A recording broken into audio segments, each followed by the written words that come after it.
A Eu gente só tem vou dar umas sempre, boas-vindas, não é isso? a gente sempre tem feito esse comecinho com, né, muita informalidade para a gente poder bater um papo também, que estamos tão distantes, né? Então, queria dar boas-vindas para todos. Início aos trabalhos, então. Hoje a gente tem a palestra Florence Nightingale On Demand, com o professor Joel Rolim Mancia. Eu já vou apresentá-lo melhor. Queria rapidamente passar a palavra para o professor Dr. Osnir Claudiano da Silva Júnior, que é o nosso diretor de Educação e Pesquisa da Academia Brasileira de História da Enfermagem, para falar e as boas-vindas hoje em nome da nossa academia. Muito obrigado, Luciana, Joel, boa noite a todos que estão aqui no fim de um dia de trabalho, de estudo. A gente possa fazer essa reunião virtual para aumentar nosso conhecimento, nosso capital cultural, também para que estejamos juntos praticando aquilo que a gente mais gosta, que é estudar a história da enfermagem, compartilhar os conhecimentos, e a academia tem se esforçado para manter esse compromisso de divulgação, e de tornar isso algo agradável para todos nós. Então, em nome da academia, em meu nome mesmo, agradecer ao Joel, que hoje vai conduzir essa parte científica para nós. Certamente nós vamos aprender muitas coisas, e a alegria de estarmos juntos mais uma vez. Senhora Presidente, muito obrigado. Estarei aqui a postos e fazendo minhas anotações aqui também. Boa noite Tá a todos. bom.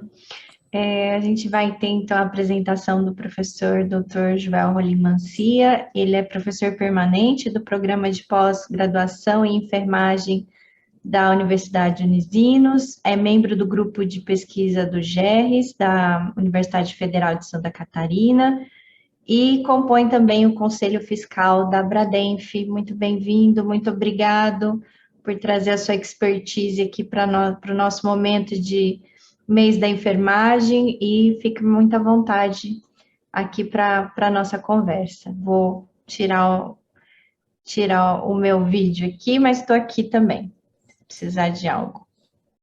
Ok, então, boa tarde a todos, né? Quero agradecer essa oportunidade, né, de poder estar falando aqui para o público interessado em história da enfermagem, para a nossa academia, né, e também tentando dar vida, melhorando o cenário para a nossa academia, falando das várias coisas que se pode falar sobre a história, e eu tenho uma certa aproximação com Nightingale, então por isso eu me propus a falar um pouquinho sobre ela. Como nós estamos em poucos, acho que a gente pode ter muito mais uma conversa em torno disso, né? Da Florence Nightingale On Demand.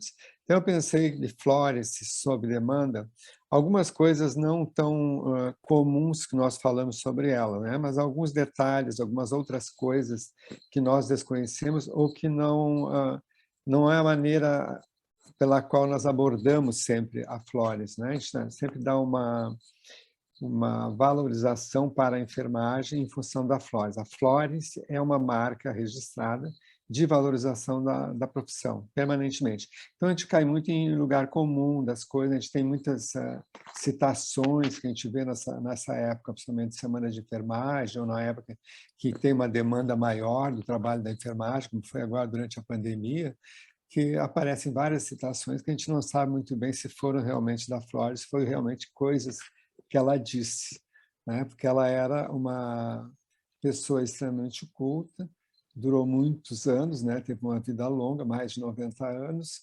e ela era também um ser humano culto, irônico, debochada, né? Algumas coisas desse tipo. Ela também era um ser humano como os outros, ela tinha essas características. Então, normalmente a gente começa a falar na Florence começando pelo início, né? Nasceu em 1820, coisa e tal. Então, ela nasceu em Florença, de onde adquiriu o nome em homenagem à cidade de Florence. Ela era filha de uma família muito rica e que eles passavam o verão, ou passava a estação mais na Europa, em outros lugares da Europa, que não a Inglaterra, onde era a origem dos pais dela. Então, fazia 3 anos que eles estavam viajando pela Europa, tiveram uma filha em Nápoles, em 1818, e em 1820 nasceu a Florence em Florença. Ela teve uma infância dessas de gente com muito dinheiro. O pai decidiu que a formação dela não seria, dela e da irmã, que eram 2 meninas, não seria realizada em escolas tradicionais, que ele acompanharia a formação dessas meninas. Ela foi alimentada até os 3 anos, cuidada por uma mãe de leite, né? Que foi uma italiana, Emiliana Pistaletti, que era lá de Florença. Ele foi também para a Inglaterra para acompanhar a Florence quando criança. Então, esse ensino do pai, às vezes a gente entende, assim, achar que o pai era professor, ele ficava dando aula manhã e tarde para as filhas, para elas aprenderem aquele monte de coisa que elas acabaram sabendo, né? A Florence tem uma formação, ela e a irmã, muito rigorosa no sentido de ser uma formação para mulheres, o que não era normal naquela época, assim, era para os homens que tinham uma formação mais elaborada. Então, ela aprendeu 5 línguas, né? Ela aprendeu também as coisas mais femininas, como fazer pintura, crochê, tricô. Ela se dedicou também a flores, ela gostava muito de flores. Ela, com 13 anos, já tinha, isso quem visitar o museu, lá no Museu Nightingale, na Inglaterra, tem como é que eu podia, um mostruário com as plantas, com folhas de plantas que ela prensou e classificou e reconheceu. E, além disso, essas mesmas plantas que ela fez isso lá na infância, quando tinha os 13 anos, foram agora cultivadas para fazer um jardim para o hospital agora durante a pandemia.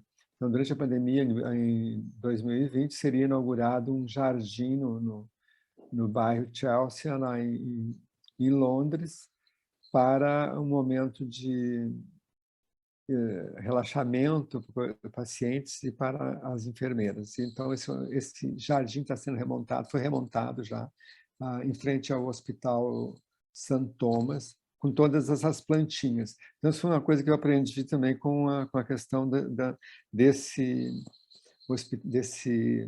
jardim ter sido montado agora. Eu não sabia desse detalhe. Tinha visto algumas flores algumas folhas prensadas, mas não tinha entendido muito bem o que era aquilo, se era só gosto. Então, ela cultivou essas plantas. Então, a Flores teve uma formação esmerada, né? Era acompanhada por professores, por coisas além do pai, que era, então, o roteirista, o orientador dessa formação.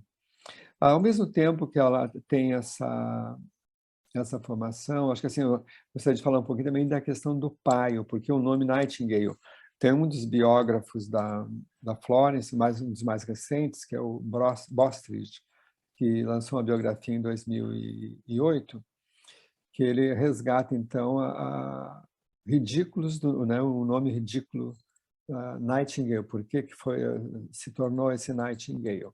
Então,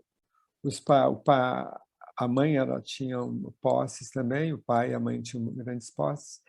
A mãe da Florence tinha um tio que não teria herdeiro. Então, o nome Nightingale ia desaparecer, né? Que seria o último Nightingale. Então, ele deixou parte da fortuna dele para um sobrinho que adotou o nome dele. Então, o pai da Florence, em 1815, para receber essa herança, que ele já tinha dinheiro, se propôs, então, a adotar o nome Nightingale, na esperança de que não se extinguisse esse nome com a morte do tio, que, como ele era sobrinho, ele adotando o nome, a descendência dele, Nightingale, teria também uma prole.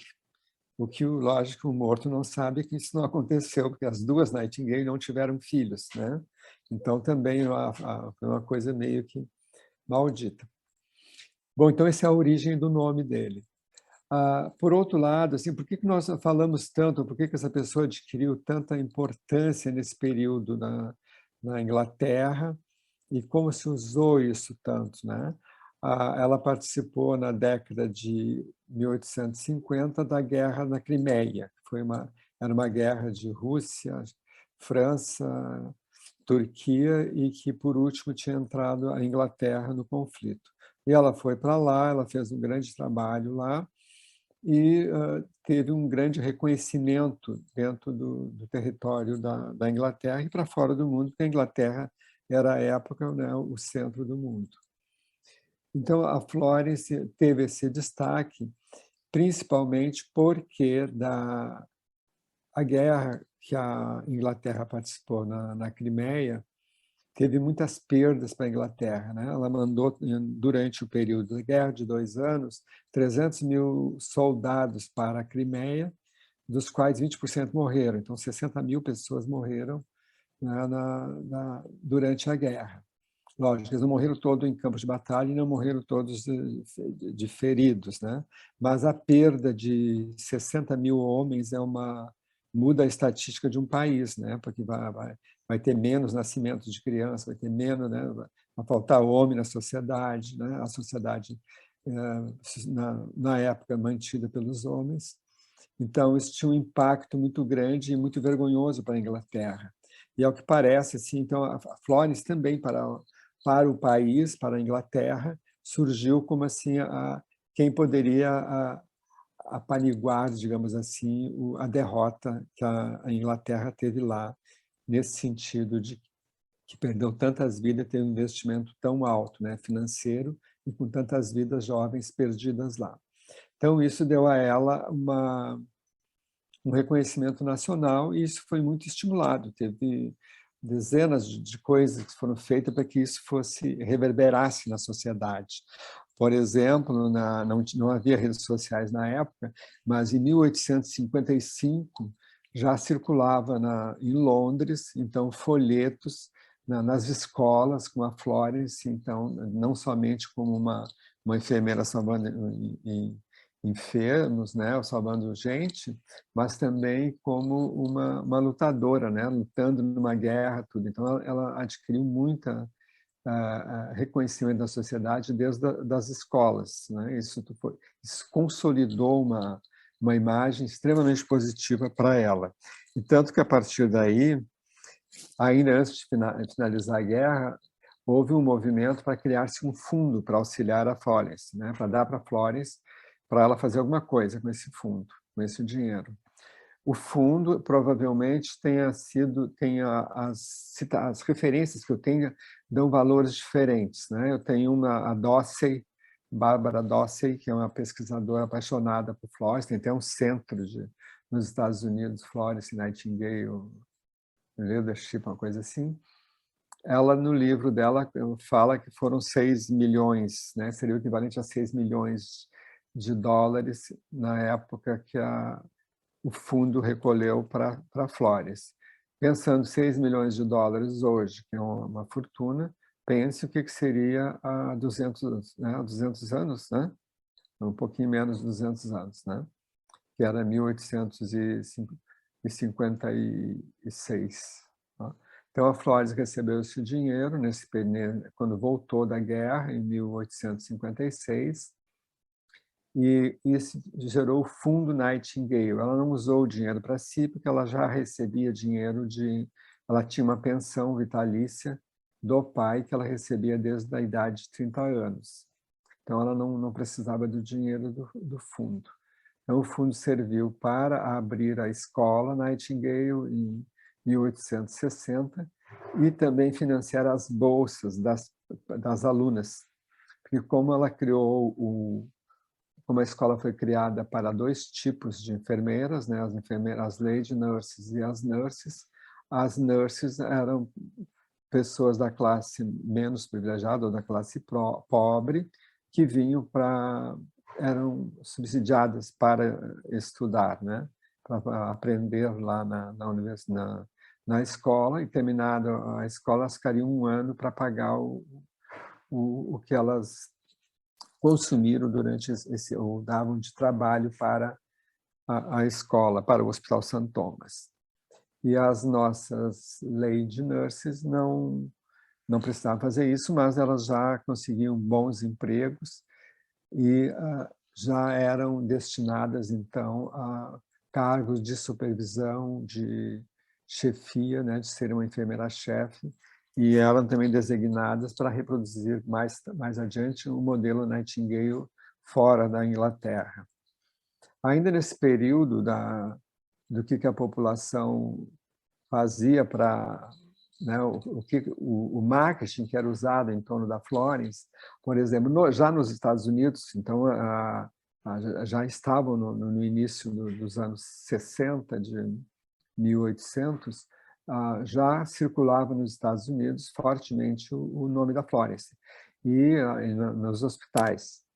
Então, se criou lá nos Estados Unidos uma mantilha que se chamava Nightingale, uma Nightingale, que era para cobrir os pacientes. Então, era comum as pessoas usar por cima do ombro, nos hospitais, a mantilha Nightingale. Vocês pensam, é tipo uma Nike numa mantilha, né?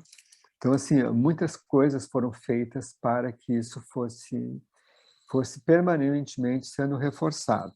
Ela, quando voltou da guerra, em 1856, ela veio, digamos assim, meio que doente, né? Eu não consideraria, mas se considera que ela tenha vindo a... Deixa eu ver onde é que tem, vou passar alguma coisa. Aqui, ó. Essa é uma foto, essa foto está no Royal College of Nursing, de Londres. É a mesma foto, né? Uma do corpo inteiro. Até é protegida essa foto lá, porque ela foi a foto que ela tirou nos primeiros dias que ela voltou da Crimeia. Então, ela veio muito emagrecida, veio doente. Ela ficou em casa trabalhando muito, porque ela tinha que apresentar um relatório, ela tinha que conversar com a rainha, tinha assim, dezenas de coisas para fazer aqui, ela tinha que dar continuidade, porque a continuidade é o que ela tinha feito lá, né? Então, ela se dedicou nos 2 anos seguintes a elaborar um relatório sobre a Guerra da Crimeia, ou sobre os hospitais militares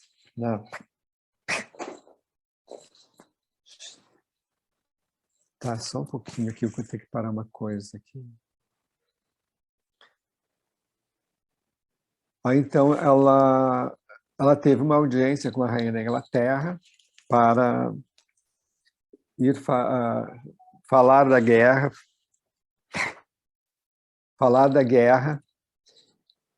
e ela tinha já intenções de solicitar coisas sobre a reforma de hospitais, o sistema de saúde, interferir nessas coisas todas. Então, a rainha nomeou ela para 5 comissões reais, né, lá tratando de saúde, desde a reforma do sistema de saúde da Índia, de coisas dentro da Inglaterra. Ela finalizou, em 1858, o primeiro relatório da guerra. Era um calhamaço de 830 páginas, relatando, então, onde foi que ela usou todas aquelas coisas que a gente conhece da Flores, né?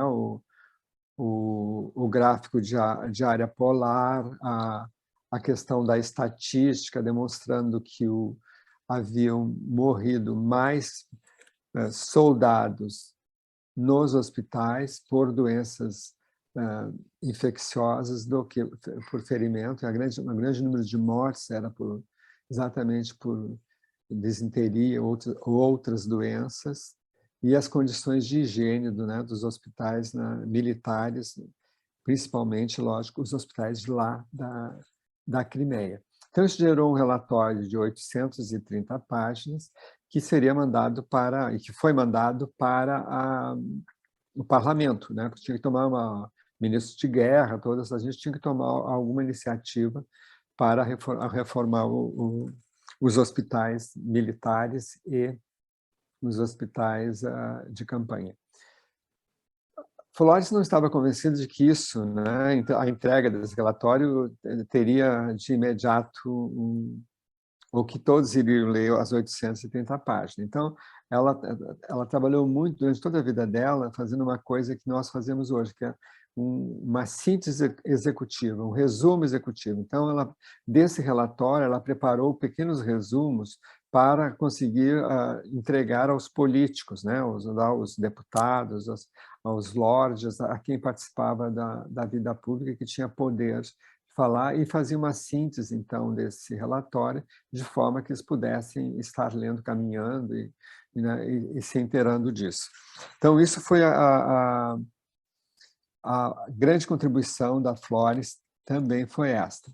Nos hospitais, lá na Crimeia, a gente tem tem uma citação que circula muito hoje por aí, que é a questão do noturno, né? Por que ela passeava de noite visitando as enfermarias, né? Que os soldados tinham medo, coisa e tal. Então, eu não sei se é dela aquilo, eu não encontrei nesses livros todos que eu já olhei sobre ela, eu tentei buscar essa coisa, eu não encontrei.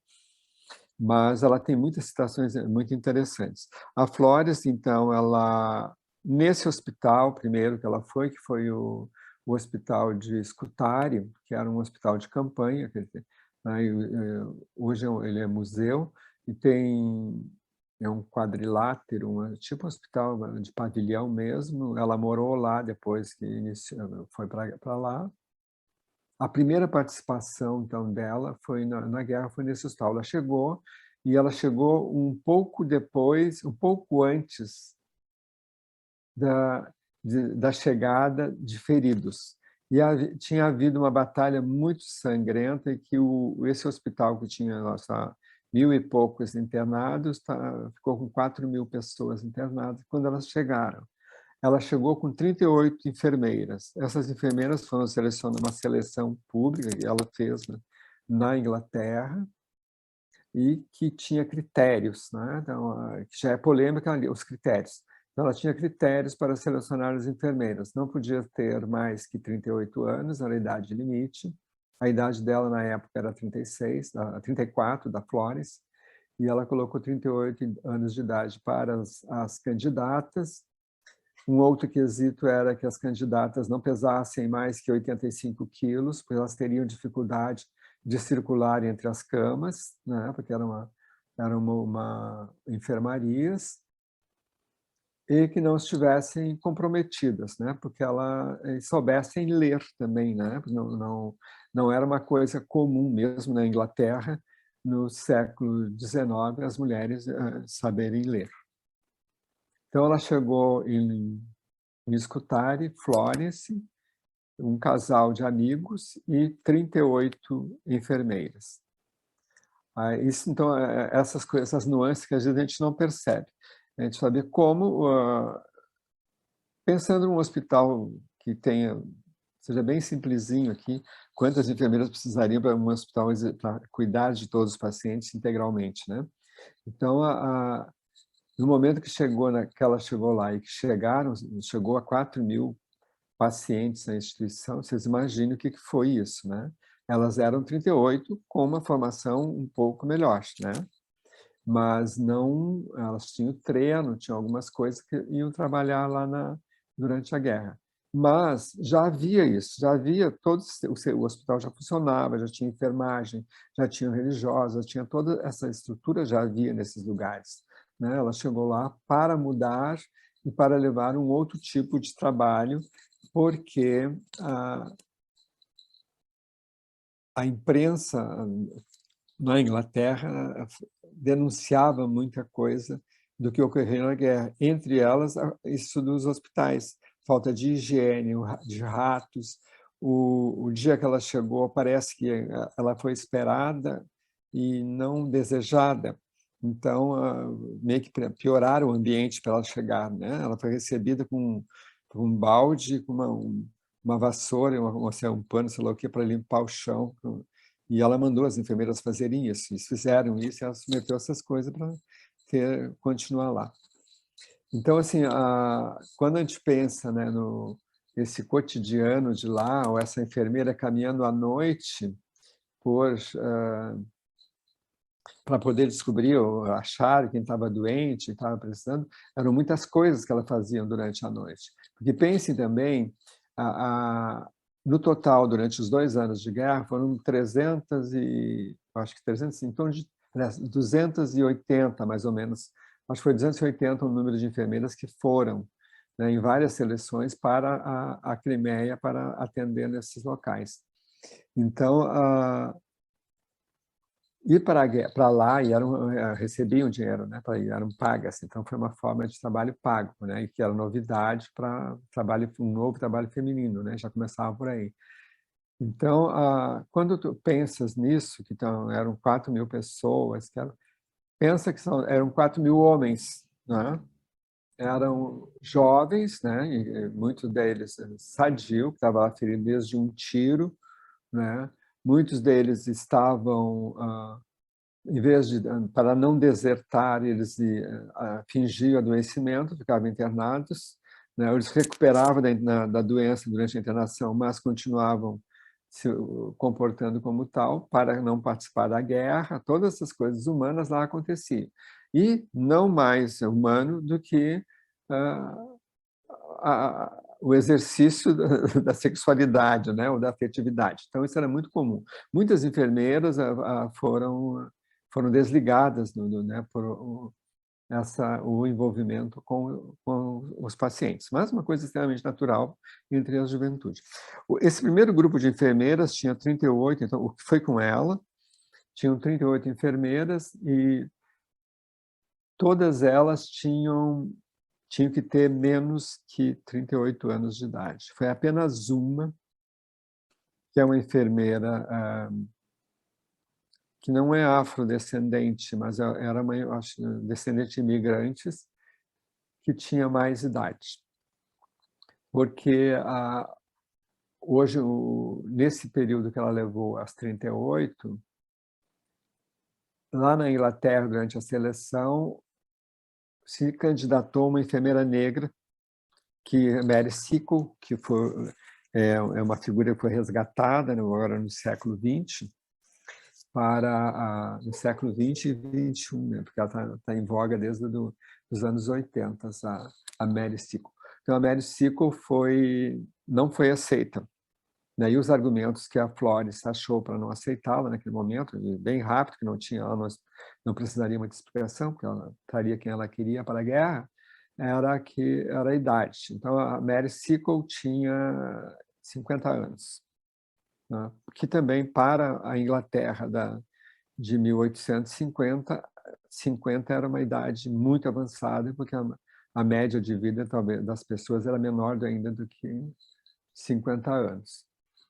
Mas isso criou uma cisão, essa enfermeira, que não vamos deter muito na história dela, mas assim, a enfermeira Mary Sickle, né, que foi nominada enfermeira a partir do atual momento, ela não se conformou com isso, como ela era jamaicana, né, e filha de uma jamaicana com um escocês, ela tinha a cidadania do Reino Unido. Ela não era inglesa, né, porque até ela foi depois, ela está erradamente como britânica, mas não é, ela é porque o pai era escocês. Então, ela tinha posses, ela trabalhava com ervas, era uma herbalista, e ela conseguiu sair da Inglaterra e ir por conta própria para a Crimeia. Só que a ida, o caminho da Inglaterra para a Crimeia era o mesmo. Tinha que ir, já que estava em guerra, não podia entrar pela Rússia, né? Ia entrar ali na Ucrânia, não ia andar o que está hoje. Então, ela saía de Londres, ia até Marsella, acho que carroça, não sei se já tinha trem, acho que não devia ter trem ainda, carroça, cavalo, e entrava no mar, no Mediterrâneo e Marsella. E então para Istambul, né, para poder entrar no Mar Negro depois para ir para a Crimeia. Então a Sickle, quando se dirigiu, logo depois que a Ford chegou lá, se dirigiu para Scutari, chegou em Scutari. No dia que ela chegou ao final de noite, ela procurou a Florence no hospital para dormir lá, porque ela ia seguir viagem para o outro lado do mundo.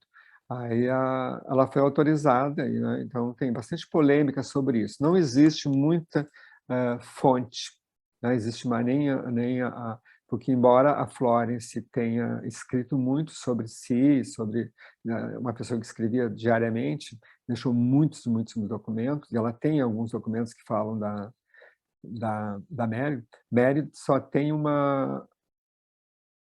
um documento assim, que é uma autobiografia que ela lançou em 1857, após a guerra, e que é onde se baseia muitas das coisas que a gente fala sobre ela hoje. Então, a partir daí, a Florence ficou, nos tempos atuais, não naquele tempo, com uma pecha, então, de racismo, né? Bom, passando esse período que ela se estabeleceu nessa instituição, ela teve que ir para atuar em outros lugares. Ela foi para Balaclava, então, que aí era na própria Crimeia, do outro lado do Mar Negro, saía da Turquia, foi para lá. Lá ela organizou, então, mais hospitais de campanha, não é? E também lá ela adquiriu uma febre, uma doença, que ela ficou muito tempo acamada, lá de tipo assim, uns 4 meses, quase morta, em função dessa febre.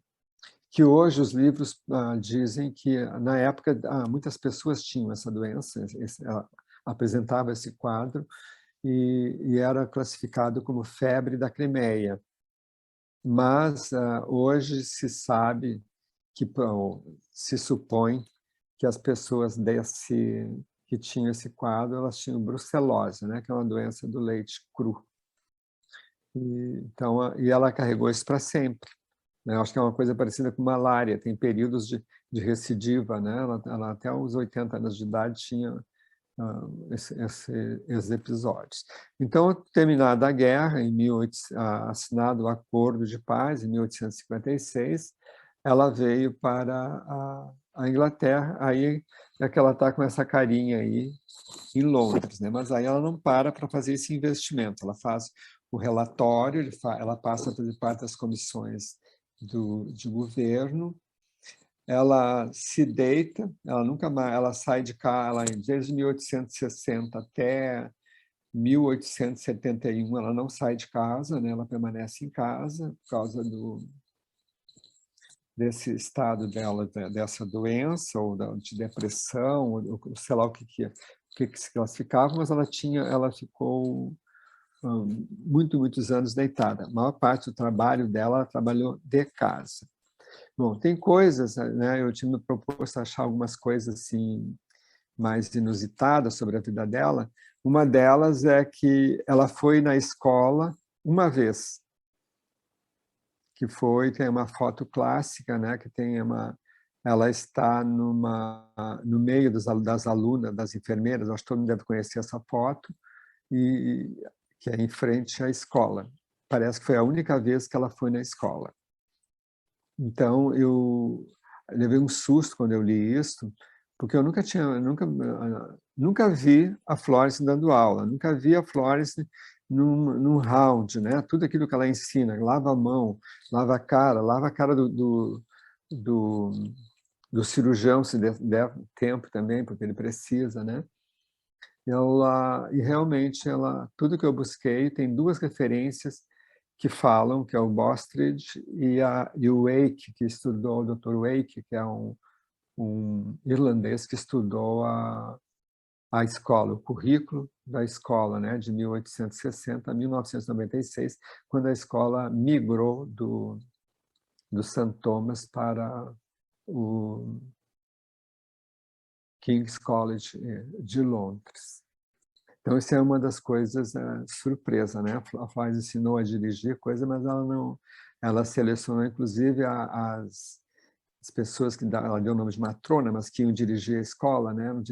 Seriam as diretoras da escola, né? As matronas eram selecionadas por ela, e foram pessoas que tiveram longa carreira dentro da escola, e a Florence não.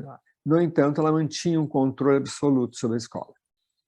As alunas, todos os final de ano, era lida uma carta da Florence para as alunas, né, para reforçando, bem como ali na Neri se fazia, né, assim, reforçar a importância da escola, da profissão, né? Você está vestindo um manto da Florence Nightingale, está usando uma enfermeira de saúde pública. Então, todas essas... E as questões morais muito fortes. Então, ela reforçava todos esses itens em cada final de ano, quando ela fazia a fala, então, via carta, para as alunas. Ela fez isso até 1883.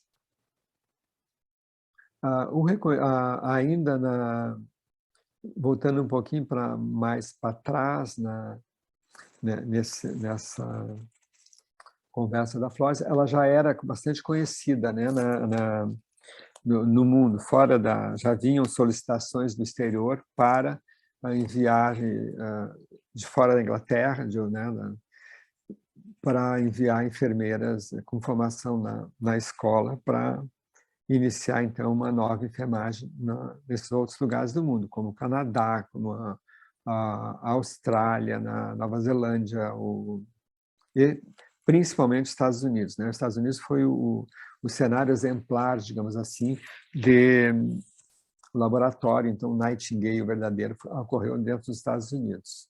Ela nunca foi lá também, né? Ela nunca foi lá também. Mas, em 1893, teve a Feira Mundial de Chicago, Illinois, Chicago, né? De Chicago. Então, essa era a maior feira do mundo, né? Nós tínhamos isso antes, hoje não existe mais a maior do mundo, são todas as grandes feiras. Mas em 1893, e ela ainda foi uma das últimas coisas que ela fez, porque ela já estava senil no final dos anos 90, de 1800, e ela ainda mandou uma conferência, né? Que foi lida pelas pessoas lá neste lugar. Então, a Florence também, assim, tudo isso se deu, a gente entende hoje que nada foi à toa, foi aleatório, assim, né? Ela é produto do meio, sem dúvida nenhuma, de um meio que nós não vivemos, a gente julga hoje o meio que ela estava, mas, assim, para poder ascender, poder fazer parte né, de enfrentar a medicina, de enfrentar essas coisas, ela teve que se aliar. Então, tem um trabalho aqui no Brasil muito bom, que é a tese da Maria Henriqueta Cruz, que ela fala os poderes dos corpos frios das coisas que se ensinam às enfermeiras. Então, que ela estuda a Revista Brasileira de Enfermagem e vê lá essa coisa da repetição, né? Do controle das coisas, um estudo Foucaultiano sobre a revista, e ela cunha esse entendimento, digamos assim, de que para consolidar ou para ter um reconhecimento, ela precisava do reconhecimento da medicina. Isso é extremamente verdadeiro, mas ele não é só verdadeiro porque a medicina precisava disso. Então, no século XVIII, com o advento da Revolução Industrial, o surgimento de empregos na grande capital, a invasão do campo, né? A substituição por máquinas, aquelas outras coisas que trouxe multidões para as cidades, essas multidões precisavam ser tratadas, ser mantidas vivas, né? Serem mantidas vivas, então tinha que ter algum tratamento, tinha que ter algum cuidado. Então, por isso, e os médicos tinham muita dificuldade de atender os pacientes em casa, porque os hospitais até então já vinham se modificando, não é uma coisa de supetão, mas os hospitais até então eram lugares de morte, não eram lugares de cura, né? Não era lugar de exercício de saber.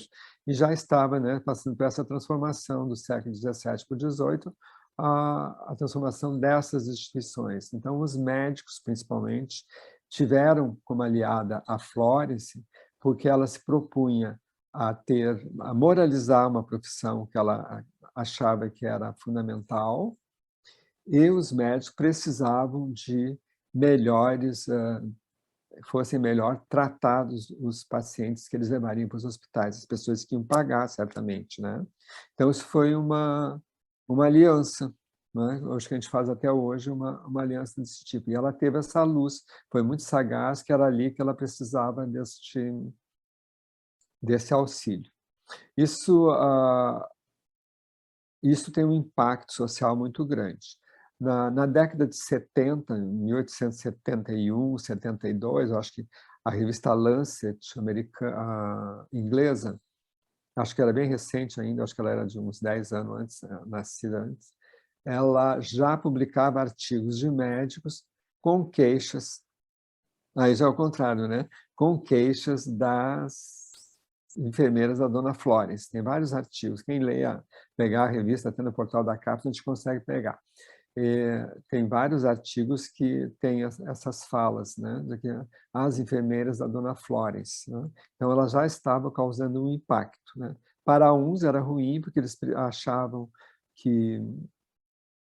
Tem até que diz que achavam que elas não se precisaria mais de uma doméstica para cuidar dos doentes, então não precisava estar fazendo o que a Flores estava fazendo. Mas isso foi o que fez com que ela fosse sendo reconhecida e a profissão reconhecida. Por outro lado, com a Flores também mudou essa questão do trabalho feminino, né? No sentido de que havia, né, diferentemente do que a gente possa pensar, mas assim, havia muito homem na enfermagem. Dá para acreditar? Dá. Os hospitais eram quase que somente do Exército, né? Os outros hospitais eram para morrer, os hospitais que cuidavam de gente eram os hospitais do Exército, eram os militares que tinham o hospital de campanha, o hospital da Marinha, Então, esses hospitais e as ordens religiosas é que tinham os enfermeiros. E a Flores tem até uma passagem, agora eu não lembro muito bem onde, mas tem uma passagem que ela coloca isso, que era preciso ter um trabalho remunerado para as mulheres e para retirar os homens dessa atividade. Então, ela planejou muito bem alguma de suas coisas.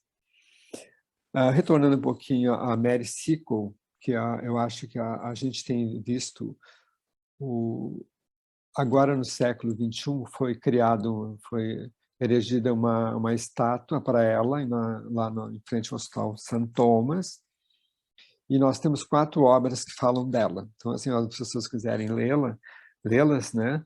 Nós temos uma história, uma curta história de Mary Seacole, que é escrita por uma afrodescendente, Elizabeth Aniovo, e a Elizabeth recebeu o título de Dame, da rainha atualmente, e ela tem uma biografia da Seacole muito interessante, né? Não tem fontes novas, mas é uma voz destoante das biografias da Mary. Tem uma outra biografia que é de Lynn MacDonald. Lynn MacDonald é uma socióloga do Canadá, da Universidade de Guelph. Ela está aposentada, tem 82 anos, e ela ganhou uma bolsa de uma fundação no Canadá ela teve uma ideia genial, reunir os trabalhos da Florence. Então, ela fez uma... Deixa eu ver se eu tenho aqui. Ela... Ai, o que pareceu sair da minha...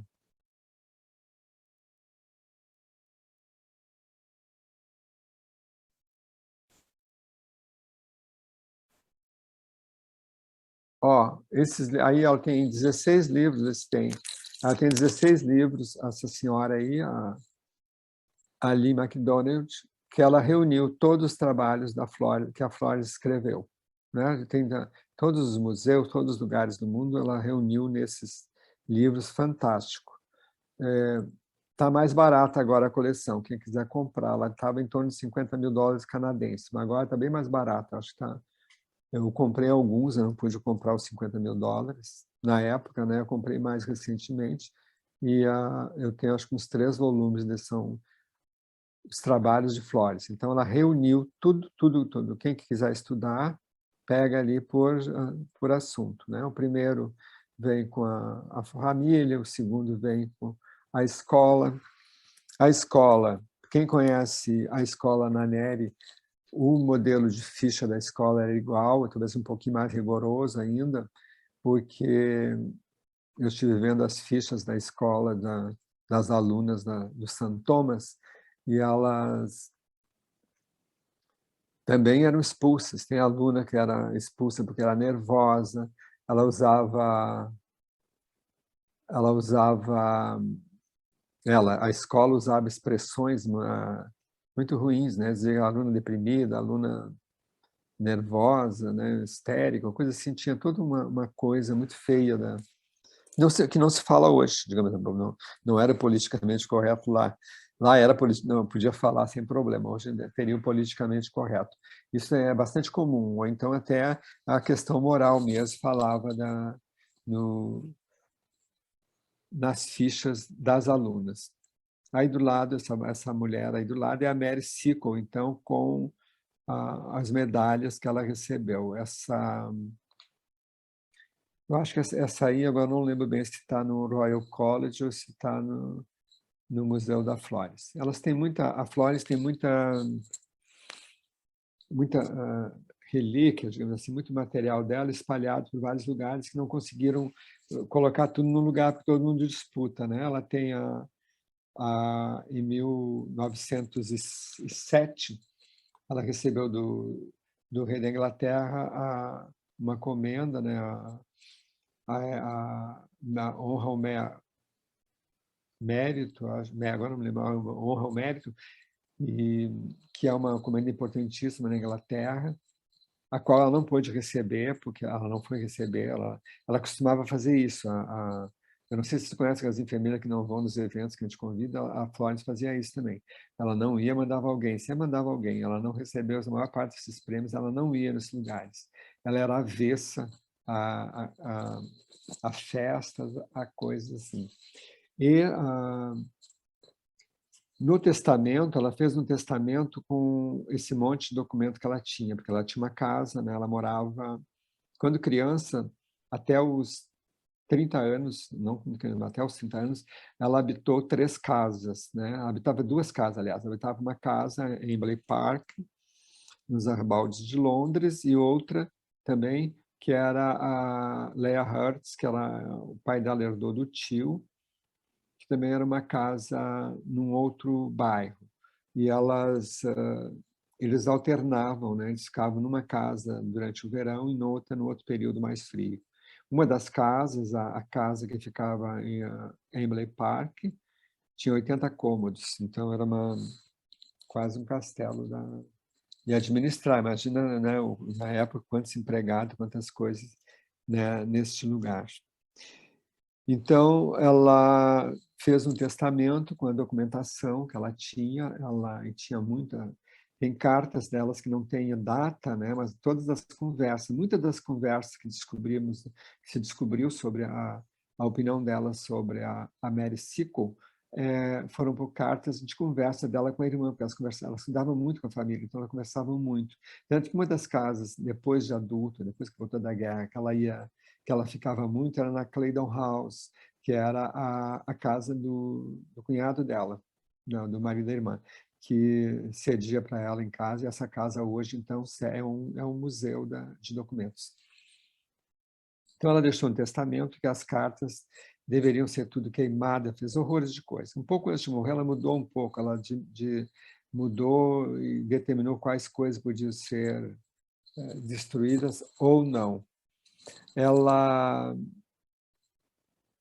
provavelmente não foram destruídas, não obedeceram muito às ordens dela, no sentido de destruir imediatamente o que ela mandou com a morte dela, o que ela tinha mandado e separar o que ela tinha deixado para divulgar. Ela deixou também no testamento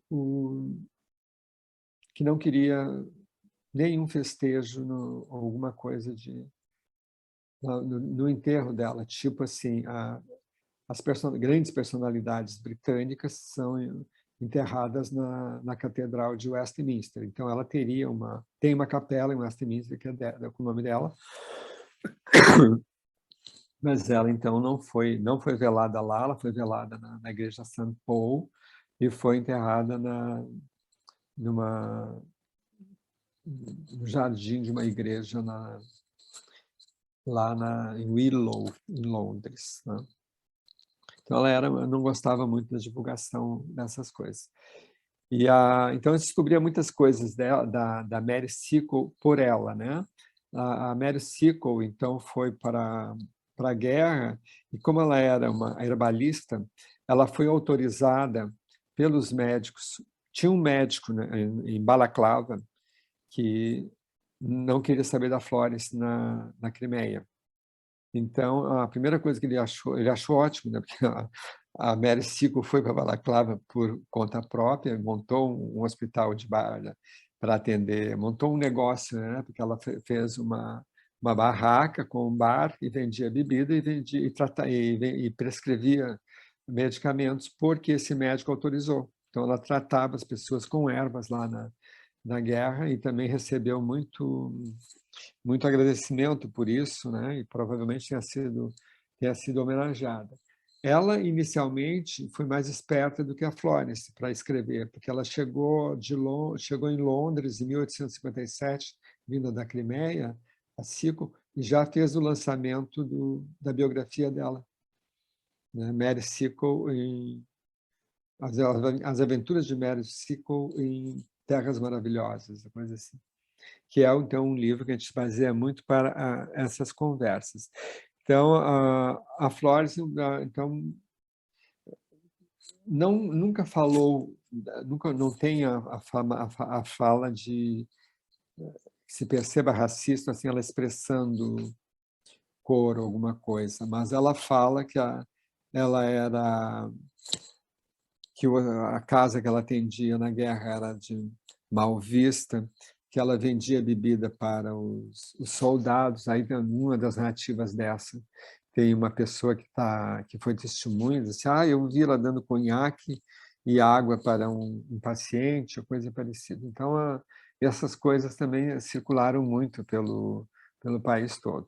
Mas ambas estão hoje dentro do currículo escolar da Inglaterra como heroínas britânicas, né? E a Mary como a primeira negra. E também a Mary está com essa estátua em frente ao museu.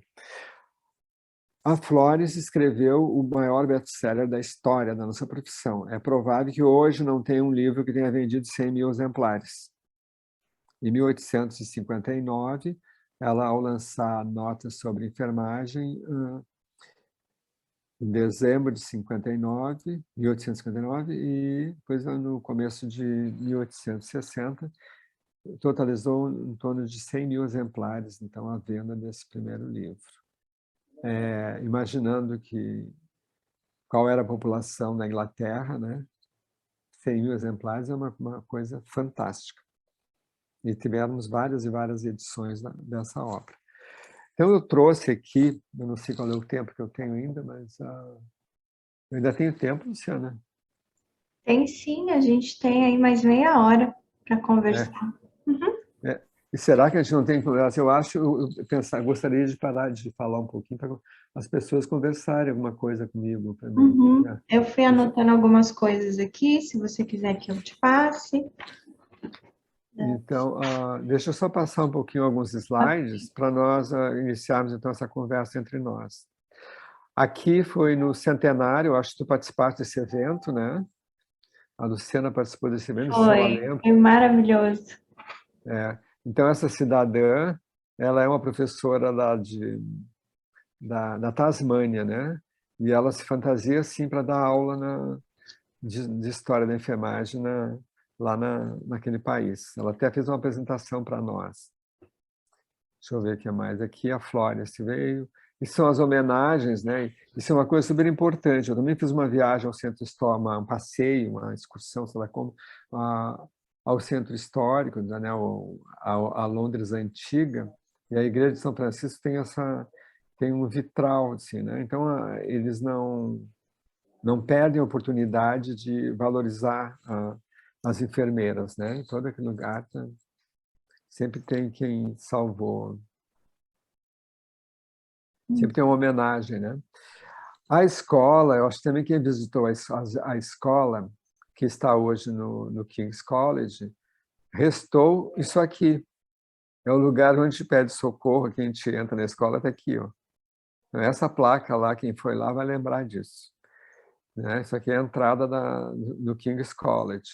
E aqui à direita, do lado de fora do King's College, tem pôsteres das grandes personalidades que foram do King's College. Então, ela é a única que está ali, que não foi dali, não foi oriunda do King's College, mas eles têm muito orgulho da escola estar lá hoje, então ela está entre essas pessoas de lá. Essa foto é na casa dela, no sul de Londres, né? Que é das raras fotos. Aqui é uma aquarela que está no museu. Ela seria a que está fazendo crochê.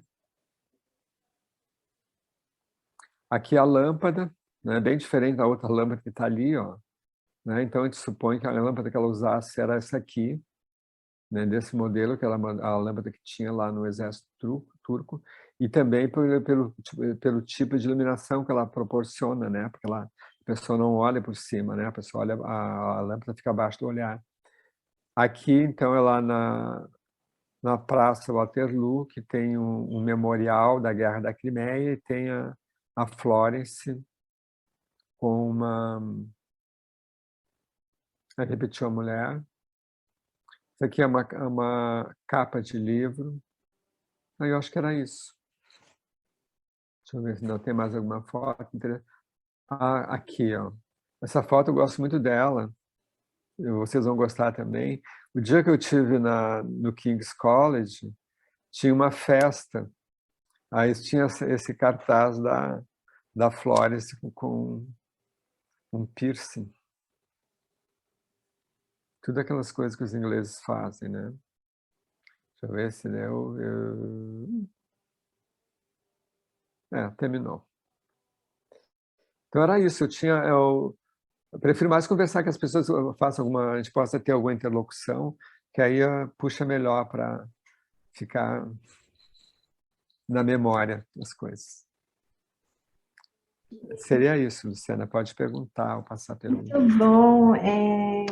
Muito bom, Joel. Acho que você fez aí uma viagem, né, por toda a história da Florence, desde de infância, família, passando por toda a maturidade de Florence, a Guerra da Crimeia, posteriormente, uma aula realmente de momentos, né, muito importantes aí da fala da Florence. E fui tentando fazer algumas anotações aqui referente a... peraí, só um minutinho. Deixa eu... Pronto, microfonezinho que abriu ali, já fechei. Algumas colocações que foram trazidas, né? Eu até estou com algumas curiosidades aqui, porque falaram dos filmes da Florence, né? Eu acho que o mais conhecido atualmente é o de 1985, né? Que alguns conhecem como Em Nome do Amor, outros conhecem como A História de Florence, que é de 1985. Recentemente, a BBC também lançou, né, acho que agora foi em 2011, mais recente agora, mas um filme mais curto, né? Ele tem 1 hora e pouquinho de duração, e que traz algumas discussões pertinentes, inclusive alguns itens polêmicos, né? Que dizem que o filme tenta minar um pouco o papel da Florence na Guerra da Crimeia, quando ela começa a discutir a questão das mortes terem sido mais intra-hospitalar que extra-hospitalar, enfim. Tem uma vertente na Inglaterra que tenta questionar o impacto efetivo da Florence, a gente sabe disso, né? Mas que o filme teria tentado dar aí uma margem a isso. Aí o que pouca gente sabe, eu queria trazer também, como eu estou com fundo, acho que às vezes não vai aparecer, mas tem um filme da Florence de 1936, com a Kay Francis. Eu consegui, a MGM é uma empresa americana que fazia filmes antigamente, era o ápice de Hollywood, né, na época, eram feitos pela MGM, e a MGM, ela tá masterizando todos os seus filmes antigos.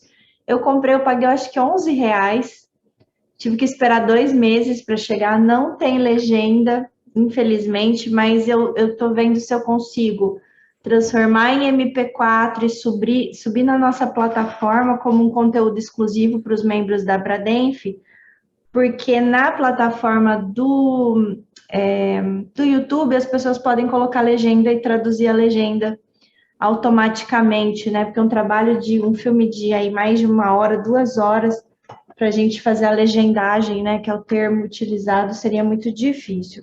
E tem mais também um que pouca gente tem acesso, que é A Dama da Lâmpada, de 1951, com a famosa Anna Neagle, né? Depois tem uma história interessante, porque o marido da Anna Neagle é o diretor do filme, e depois ele gosta tanto de fazer história de enfermeira que ele vai fazer a história da enfermeira da Primeira Guerra, como que ela chama? A Edith Cavell, né? Ele faz a história também da Edith e põe a esposa de novo para fazer o papel da enfermeira principal, né? Então, esses 2 filmes são bem interessantes, porque são de décadas, né, bem remotas, e para quem é cinéfilo, eu acho que é uma sessão pipoca fantástica e uma oportunidade da gente ter esses filmes na nossa coleção, né, para o ensino de história. Acho que o Osnir chegou a perguntar, colocar aqui algumas questões, né, dessa questão dos homens da enfermagem, né, do posicionamento da Florence sobre os homens da enfermagem, né, tem bastante polêmica em relação a isso, né, se estava mais pelo fato de um certo preconceito em relação ao sexo masculino, ou se estava realmente mais focado em dar um espaço para a mulher, e para isso, né, tinha que estar eliminando aí os nossos colegas, né? Então, isso é uma discussão que sempre chega, que o Osnir colocou aqui, se você quiser discutir. Achei muito interessante você ter trazido a Lynn McDonald, né? A Lynn McDonald, eu acho que ela pôs lenha na fogueira na história da Mary Seacole. A gente está num momento bem polêmico em relação a essas discussões. Brasil e Latinoamérica, eu acho que tem uma posição parecida, um pouquinho de Iberoamérica também, mas tem posicionamentos contrários. Eu acho que não tem uma tese ainda que dê uma maior sustentação. Acho que a gente tem ambiguidades, mas eu acho muito interessante você ter trazido, né, esses elementos que não necessariamente são concordantes, né?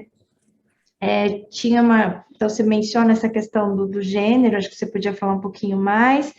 Perguntaram aquela imagem da Florence que você mostrou no início, acho que você mencionou, mas pediram para você falar de novo onde que se encontra a foto, né? Aquela que ela está de perfil, e depois Aquela foto... Uhum.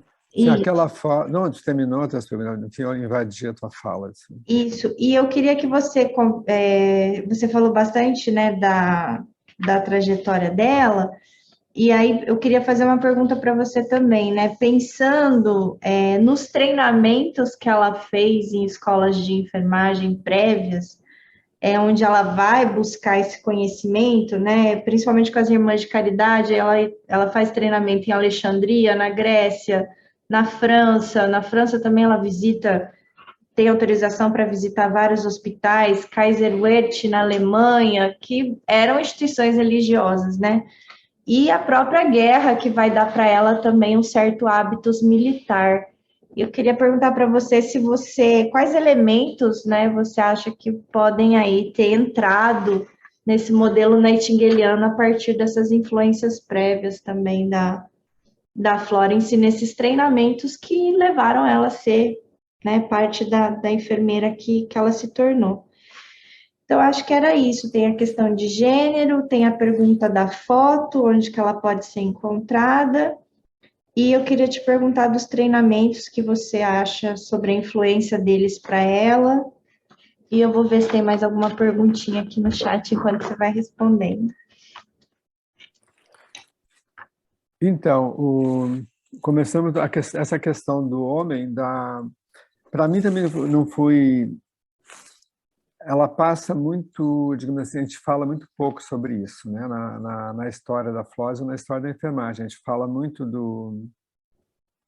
dela ter feito ou ter valorizado um trabalho para a mulher, né? Que a mulher fosse ganhar, e ela falou isso muitas vezes, né? De que seria remunerada, a diferença era essa, que você ia trabalhar para ganhar e que teria...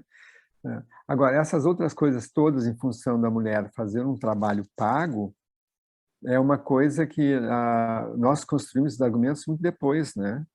Ela fez isso lá, mas ela não deu toda essa sustentação teórica com a discussão né, de gênero, de coisa, né? Né? A gente vem essa é uma discussão que é feita mais para cá, né? Mais no século XX. Então, eu acho que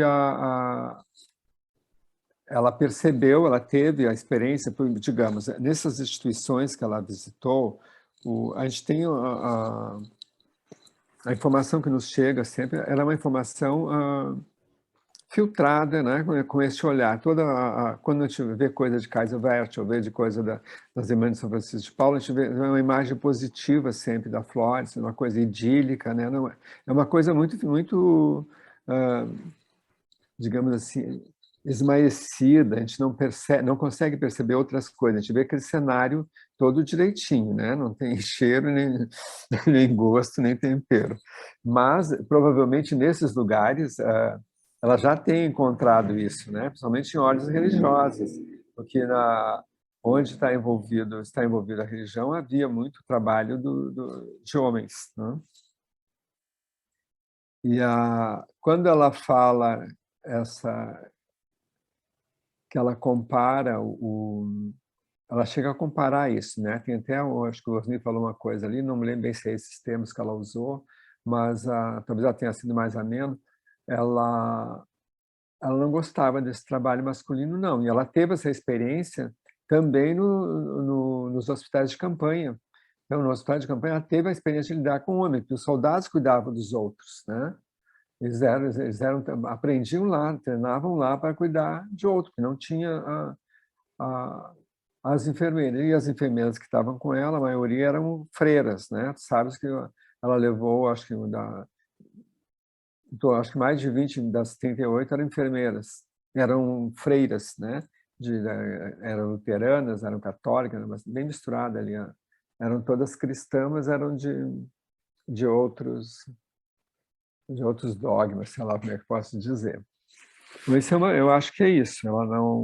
Ela teve ela enfrentou bastante viu o trabalho masculino nos hospitais de campanha, muito. Então acho que ela pode se posicionar um pouco sobre isso. Aquela foto dela tem em tudo que é lugar, né? Aquela foto é reproduzida em muito lugar, né? De frente, não a de lado, a de frente. Eu acho que aquela de lado não parece que não ela não tem de frente, ela tem de lado, né? Eu copiei, fiz um recorte dela menor, pegando só o rosto. Aquela foto, ela está lá no Royal College of Nursing, em Londres.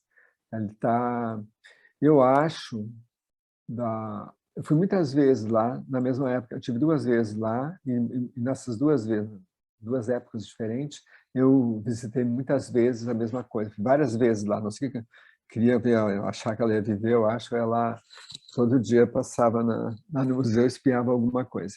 E eu acho que ela está protegida, é uma foto protegida que deve ter algum valor, né? Deve ser, ela tem uma proteção, um vidro de proteção, deve ser mais contra roubo. Então, acho que seriam essas questões, né? Os treinamentos tiveram influência sobre ela. São muito poucos todos os treinamentos. O maior que ela fez foi de 45 dias, parece, né? Eu acho que foi em Kaiser Werth. E provavelmente isso não era para aquelas coisas básicas. O que ela fez, na verdade, foi estudar muito, né? Ela estudou muito. Uma pessoa que foi... E ela, assim como ela se aliou à medicina para poder ter uma proteção, para ela desenvolver aquele trabalho que ela queria desenvolver, ela também se aliou a quem trabalhava, né? Ela foi buscar as matrons que já atuavam no St. Thomas, né? Que eram pessoas que já tinham essa competência do cuidado, e ao fazer aqueles critérios, ou a selecionar aquele grupo de enfermeiras para ir com ela para a Crimeia, né, com a intenção já deliberada de organizar, já havia um plano de governo para organizar os hospitais, né? Não é uma coisa assim que saiu da cabeça dela só, né? Já havia essa necessidade pela questão das denúncias, então ela foi com esse fim para lá, mas já havia essa intenção, ela não foi, né, sem ela fazendo somente ela o planejamento de todas essas coisas. Então lá ela chegou e encontrou enfermeiras-chefe, encontrou, né, enfermeiras de enfermaria, encontrou tudo isso lá também. Então, ao mesmo tempo que se naquele momento que ela chegou e que o médico deu para ela, o médico-chefe lá deu para ela a vassoura ou o pano para limpar o chão, se ela fez aquilo, ela fez num investimento, né? Porque ela tinha que conquistar aquele ambiente lá, né? E ela fez uma conquista maravilhosa, ela guardava, por exemplo, eu acho que uma das coisas mais maravilhosas que ela fez na guerra foi talvez essa mesma coisa, eu até já tenho falado isso algumas vezes, a mesma coisa que a gente faz hoje quando pega um celular e entra no UTI, num paciente que que não mexe com os braços, nada, só com a carinha olhando, que a gente coloca o celular para ele falar com a família, que a gente transmite isso, né? Ou a gente grava um vídeo para mandar para a família. Ela fazia isso com as cartas. Entende? Ela treina, por isso que ela queria enfermeiras que pudessem ler e escrever, porque ela não fazia sozinha, ela não escrevia carta. Imagina ela escrever 300 cartas por dia para os soldados, encaminhar, mandar para correio, coisa. Então ela tinha que treinar as outras pessoas para escreverem as cartas e ela fiscalizava, né, essa transmissão.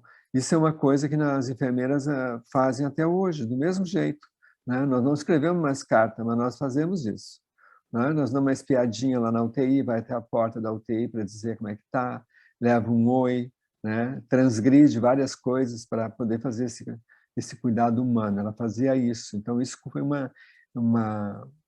foi a grande conquista dela, dos soldados, foi essa. Tanto que dos prováveis 6 milhões de dólares que teria dado o fundo que foi reunido para eles, 2 milhões veio de doação dos soldados, né? Dos soldados dos hospitais que ela andou cuidando de gente. Tem um destaque aqui também da Cláudia Labriola, que ela teve a oportunidade de pesquisar as fichas das alunas da escola Ana Nery, que você mencionou, e ela está dizendo que era bem parecido mesmo, que ela leu onde que se dizia que a aluna tinha riso fácil, né, sendo repreendida porque tinha riso fácil. Osnir diz que também leu essas avaliações, né, que tinham termos como muito lenta, não faz nada direito, né, então imagina isso hoje, né, em 30 segundos a comissão coordenadora de curso está te chamando lá para bater um papo, né, e eu acho que é isso aqui, Joel. O destaque para os filmes também, né? A Elaine está dizendo que deu uma olhadinha aqui nos sintomas de brucelose, né? Isso é uma questão também, né? Porque tem artigo científico que fala que é a febre da quilomeia, tem artigo que fala que era febre tifoide, tem artigo que fala que era brucelose, né? Então, às vezes a gente também fica um pouco em dúvida, né? De se tem algum texto que seja mais confiável para a gente pensar nisso, né? E o Osnir está dizendo que vai ter também uma dissertação sobre a Mary, né? E aqui a gente tem no Brasil, já chegou o livro, dá para já importar o livro dela em papel, ainda em inglês, né? Eu acho que vai ser difícil alguém investir na tradução, mas a Penguin lançou dentro da coleção de clássicos o livro da Mary Seacole. Então, para a gente saber que dá para ter original também. Tem quatro biografias da Mary Seacole. né? Tu tem essa aqui, né, que é a que tu tem aí, né? É. Essa aqui é uma que é do Royal College of Nursing. Ele Ah, é legal. da enfermeira negra, afrodescendente da Universidade. Ai, agora não está aqui na frente, né? Não vou estar lendo. E tem uma foto linda daquela aqui. Olha. Essa aqui está lá no Royal College, eu acho. Como que é o título para a gente buscar, Joel? A Short A, short, Story? a Short Story of Mary Seacole. Ok. Um recurso para enfermeiras e estudantes. E tem, deixa eu te botar aqui mais dois, só deixa eu pegar aqui do lado, que eu estou grudado, ver se eu estou enxergando essas minhas mulheres. Já perdi agora, eu perco um pouquinho. Eu botei embaixo do do laptop. Aqui, ó, é com a mesma capa, quase, é o da Jane Robson. Jane Robson. Jane Robson é uma enfermeira, né, e ela foi da editora-chefe da International Nursing Review, a revista do Conselho Internacional de Enfermeiras, por muitos anos. É uma personalidade. Então, essa aqui, então, onde começam as referências, pois a própria, o livro da Mary foi escrito pela Mary, é uma autobiografia, né? Então, assim, ele não é uma fonte que possa... Tu sabe a história dela, né, contada por ela. A gente não pode usar tanto as fontes como fonte. Essa aqui é a Jane Robson. Então, é a Jane Robson que tem uma visão empática para o lado da Mary Seacole e que fez uma biografia dela também. Ela põe a Mary Seacole, a carismática black nurse que tornou-se uma heroína na Crimeia. Né? E tem este aqui, ó, que é a Dali MacDonald, Ok. que ela faz o contraponto das, né? E ela usa, então, só fontes primárias para poder fazer Legal. É muito legal, é quase uma tese, porque ela faz um contraponto. São 4 obras. Mas tem obras muito interessantes. Tem essa aqui, ó, de Monica Bailey. Esse foi o grande, talvez foi o livro, foi uma tese que se tornou o livro. Ele, em 1982, 3 ou 4 por ali, essa moça em Londres fez uma tese com a história da Florence. Aí envolve a questão sexual, envolve vários outros aspectos, coisas que a gente nunca consegue enxergar, né? A gente fala que ela não casou, que ela teve, né, que gostou do cunhado, coisa assim, do primo. Então, mas não se consegue dar uma clareza para esse aspecto com ela, né? Então, isso aqui é muito interessante. Inclusive, despertou muito discussões na época. Saiu uma peça de teatro, né? Mary Seacole, a Black Nightingale, ou Nightingale Black, né? Que depois teve muitos artigos rechaçando, né? Que não, a Nightingale, que a Mary não era uma Nightingale Black, que ela não era uma Nightingale, que ela era a Mary, né? Não era coisa assim. Então, esses livros...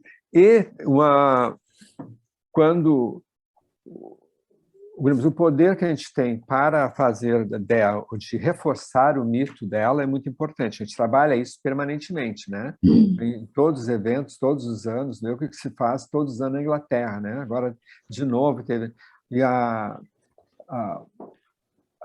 os presidentes de república, primeiro-ministro, tudo falam, né? Nós aqui no Brasil que nunca fazemos nada para a nossa profissão, não conseguimos isso dos nossos governantes.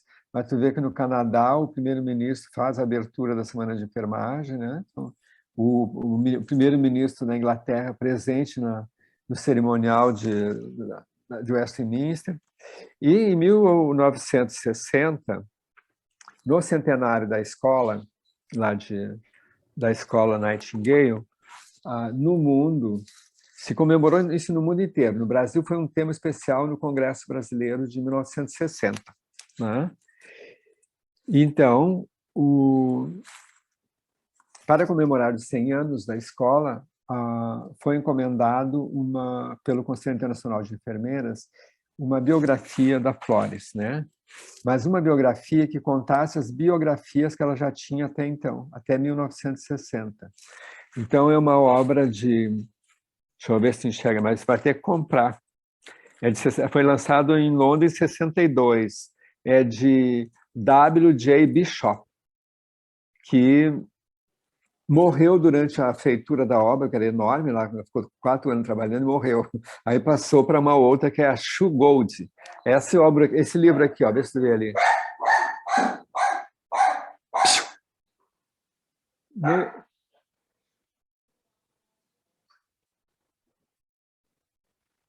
É um deleite esse livro, que é cheio de resenha, tem tudo que tu imaginar dela, publicado sobre ela também, do que as pessoas escreveram, de biografias dela, é impressionante.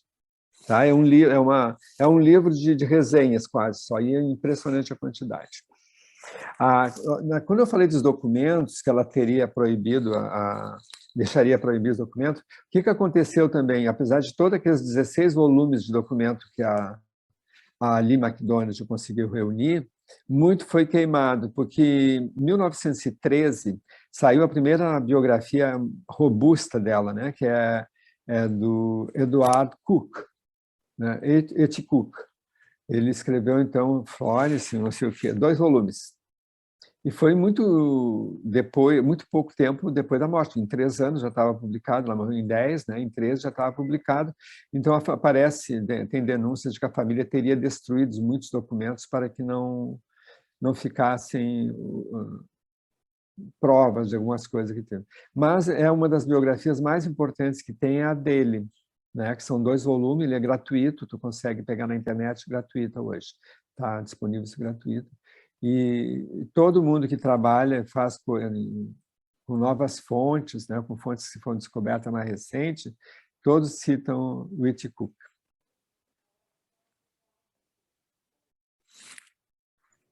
Acho que tem aqui só o Gilberto está dizendo que nas Ilhas Virgens Britânicas, né, o nome da Mary aparece bastante, né, a Ilha St. Thomas, St. Croix, St. John, onde ele esteve, né, ela é conhecida como Mary Enfermeira Negra, né, que tem bastante visibilidade.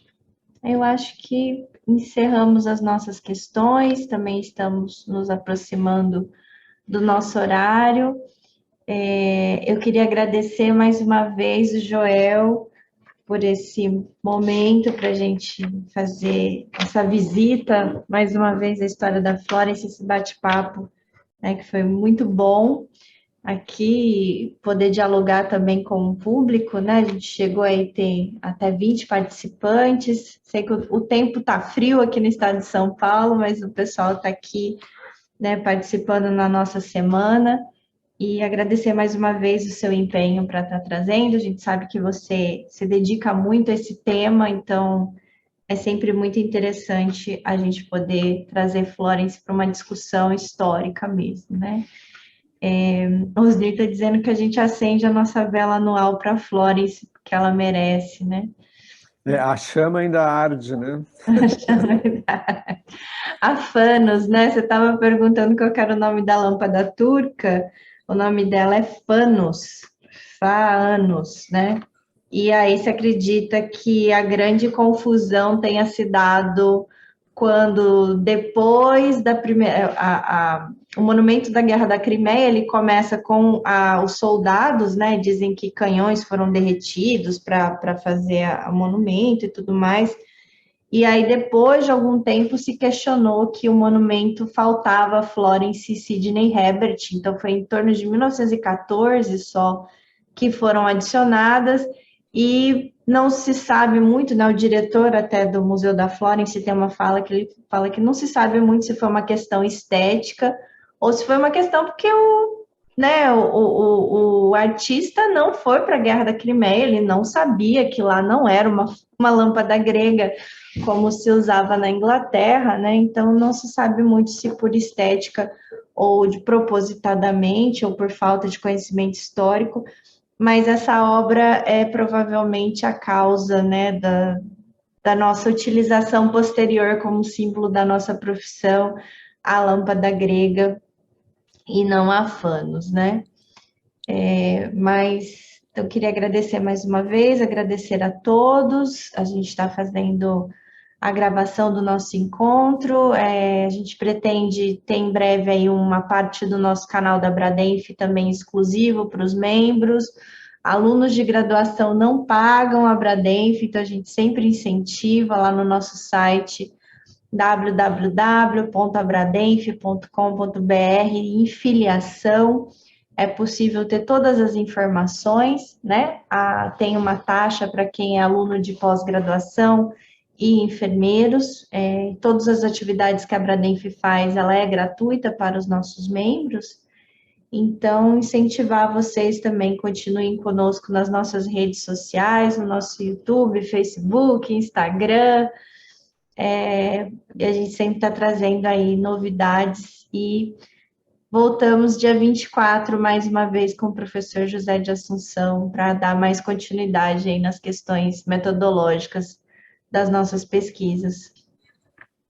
Tá, não, eu quero agradecer as pessoas que foram tolerantes a ouvir isso, né? Assim, talvez tenha contribuído com um pouco, mas assim, sempre que a gente faz isso, a gente aprende mais um pouco. Aprendi alguma coisa hoje lendo, né? Eu precisei ler muito para poder ver poder falar hoje, resgatar as coisas, ter essa compreensão que tem se diz muitas coisas diferentes da mesma coisa e que a gente tem que conviver com isso, né? Se ela disse isso, ela não disse. Tem a história de quando ela voltou da guerra, ela chegou na estação de Waterloo e foi a pé para casa, que ninguém levou ela. Tem artigo, tem tudo que é coisa disso. Depois teve pesquisa sobre isso, até saiu um desmentido, mas aí nunca mais tu consegue saber. De repente alguém fala de novo que ela andou, estava sozinha, que foi descoberta dias depois, que tinha se perdido no caminho. Todas as histórias têm, né? Mas muito obrigado, então, por esse espaço e para as pessoas, então, que foram tão acolhedoras ali, dizendo que gostaram dessa apresentação. Que bom, muito obrigado.